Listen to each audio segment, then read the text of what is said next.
Heavy winds left some damage around the valley today. Speeds that reached 50 miles an hour in some areas caused many to lose power for several hours. Demetrius Sanders joins us now with more on our top story. Demetrius, you were out there today. Yes, I was, and I actually spoke to Rick Berger, who is a district manager at Duke Energy, and he says over 1,000 homes lost power today due to those strong winds.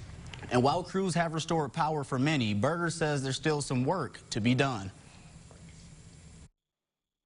We went and picked up our son from my wife's aunt, and the wind literally almost took me off my feet. Folks in the valley were met with wind speeds of up to 50 miles per hour on Sunday, causing approximately 1,700 homes to lose power. Of that 1,700, that represents what statewide is about 4,200 people.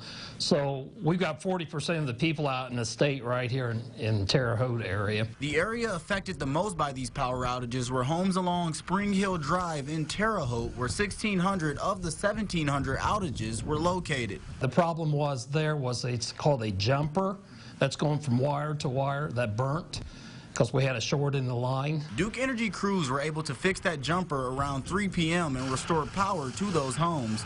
But Berger says crews will continue to work throughout the day to fix outages at all homes. All of our men and women are out, the majority of our team, and we also have an extra contract crew working out there this afternoon too.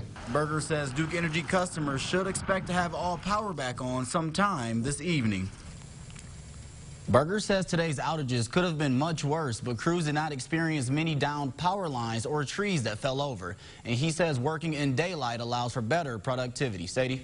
And now Rick Berger is also asking something of the community. Yes, he absolutely is. He says if you do see any downed power lines due to these heavy winds, to make sure that you do call Duke Energy immediately. All right, thank you for that report, Demetrius.